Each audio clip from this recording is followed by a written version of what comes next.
letting me perform here again. They say comedians are the worst audience members. That only applies to Ira. It's literally just Ira. It's only Ira. He doesn't respect any of you. He laughs and talks, not at your jokes, but during your sets. He should be banned.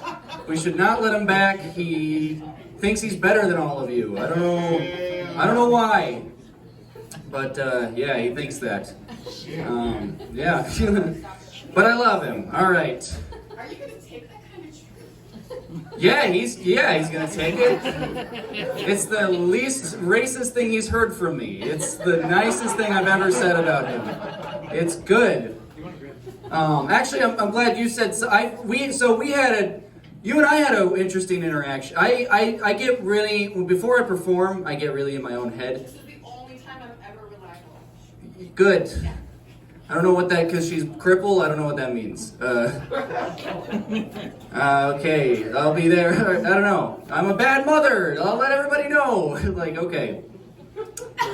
No, I was just working on my set in my head, and I pace back and forth, and I think about what I'm going to say to you guys, because this is hard. Comedy is hard. Comedy is very difficult. So I was thinking about it. I was back there, and she rolls up to me, and she's like, "Oh, are you just standing outside the women's restroom being a creeper?"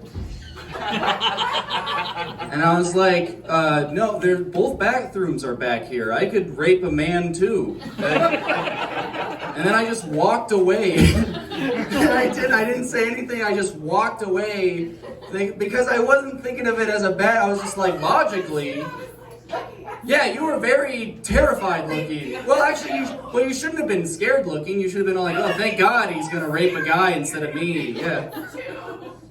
Well, I mean, you only get two options, you know. I guess with all the new genders, you can rape more people now. But we got so many genders to rape. Isn't that great? No, I don't condone that. This is not what I wanted to do. That lady's yawning. And I'm telling jokes about raping multiple genders, and she's like, boring, I've heard this in therapy, boring. Oh, don't you, comedian, don't you bore me with your gender rape joke? No, it's a late night, I get it, it's a late night, I'm tired. Who wants to die? I'm so tired. I'm just ready. I was driving here with Charlie, and I was like, I should just kill us both. This is easier to just die. So much, isn't it easy to die? Like, people think killing yourself is hard. It's not. You can do it, like, instantly on the road. Like, they just give you death machines, and they're like, don't kill yourself. They hand you the keys. Hey, there's always an easy out, but don't take it. Enjoy.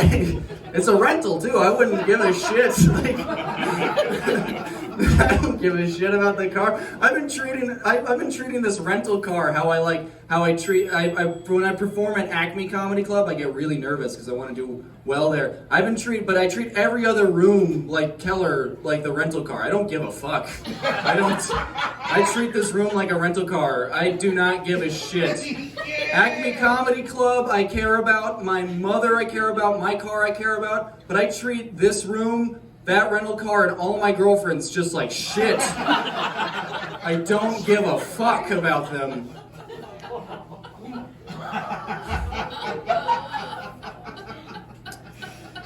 I like to read, and I read that semen contains the same amount of vitamin C as an orange, which would have been really useful information back in the 1800s for a gay sailor. It's like, hey, you know what else? You know what other fruit prevents scurvy? This guy. He's like trying to convince everybody. He's like, listen, all right, what is it with you guys? You'll fuck a manatee and pretend it's a mermaid, but you can't fuck me and pretend I'm a woman? Like, come on. 3 weeks later, they're out at sea. The captain's like, wow, everybody looks healthy. We should have more gay seamen. And he's just like, I'm full. All right. Wasn't sure. Hey, That joke's dumb. That's okay.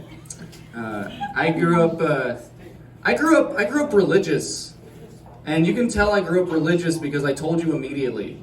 You know, any other religious? I was raised a Jehovah's Witness, and when I tell people that, they're always like, "So that means you didn't celebrate any holidays? Boy, your childhood must have been miserable." It's like, yeah, it was traumatizing. Thanks. But like throughout adulthood's been pretty great, you know, because without holidays, that means I never have to visit my family. That's awesome. I hear people all the time that are all like, "Oh, I gotta buy a plane ticket. I gotta go see my folks this winter and hang out with my racist aunt that hates trans women." I'm just like, you don't have to. You literally don't. The only time I'm ever gonna see my family again is when one of them dies. That's like, I'm just gonna be, "Hey, see you next year when it's Grandpa." Like, I want to be there to make sure that they're disappearing. Like, I want to confirm it. I buried a few relatives this year, and they did not like it. No, my grandfather. This is true that my grandfather was on his deathbed this year. That was pretty intense. Also made me think a lot about deathbeds. Like, what an ominous word. Deathbed, you know? I feel like if I had to sleep on a deathbed, I wouldn't get any fucking sleep. I would just be up all night thinking about how I'm gonna die in this fucking bed. I would be so stressed out. I'd be like, it doesn't matter how comfortable the bed is, my thoughts are uncomfortable. Like, it could be a Tempur-Pedic, my spine could be fine. I'm like, I'm gonna die here. This sucks. Like, they'd be like, how did the patient die? Insomnia. All right. I guess the written stuff doesn't work. That's okay. How do you even talk to somebody on their deathbed? You just call them up, you're like, "Hey, did I catch you at a bad time?" It's like, "Yeah, I'm on my deathbed." You're like, "Get well soon." I don't know. Like, can you just hang up, never talk to them again? Super easy conversation to end. You know? I feel like that's the thing is, if I was on my deathbed, I would just move to literally any other bed. Maybe try the living room. I don't. Is that too dumb? Take a load off on the futon of youth. Try to boost my Ottoman immune system. Fuck these jokes. You guys are like, this guy tried to be clever here? Not at Keller Bar. How dare you? I grew up poor and a Jehovah's Witness. That's a great combination if you hate presents. You know, Jesus always said giving is better than receiving, so we did neither. Yeah, that's wacky religion and growing up in poverty. That's a great, like, that's perfect, because that means I was always, oh, you know what? Fuck that part. Fuck this bit. Fuck it.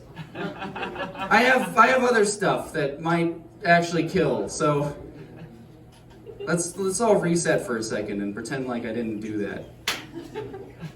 All right.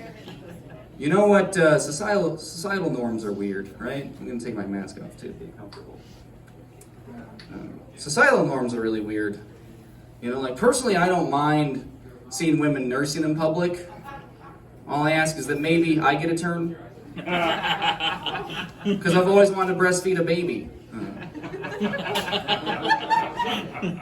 Where's that men's rights activist? You know, the one fighting for my right to feed babies. You guys are looking at me like, "Alex, nothing's stopping you." And I'm like, yeah, that's because I haven't tried it yet, you know? Think about it, if you saw me shirtless outside breastfeeding a baby, you would call child services. You would. You'd be a good person, you would call them, and they'd be like, well, technically that's not illegal, but it is weird. Definitely call us back if he gets an erection. Yeah, no, it's interesting too, because I've been reading about this. Women, sometimes nursing mothers will actually, because of the nipple stimulation, will become aroused while they're breastfeeding their kid, and it's not creepy, you know, for them, I guess. You know, but if you're a guy who's able to lactate, breastfeed your baby, and get aroused from it, you're double creepy. You're a bad father. Like, that's horror. That's a double standard. That's unfair. You know? This is my really hard political stance. Is defending that anyone has the right to lactate and enjoy it. Yes, you should be able to enjoy feeding your baby, and anyone can do it. Anywhere, anytime. I don't think any age. There needs to be a cutoff age. We need to, because there's a legal drinking age for alcohol. There needs to be a legal drinking age for breast milk, you know? Only the laws should be completely the opposite, you know? You begin when you're a newborn and they cut you off as soon as you start forming coherent sentences. That's like such a clever joke that I'm like proud of it. Like, I'm like, none of you have ever thought something that good. Sorry. Alright, that was rude. That was me getting a little too close to the sun there for a second. But no, they're literally two opposite drinks unless your mother's an alcoholic. Yeah. No, it's crazy. One time I was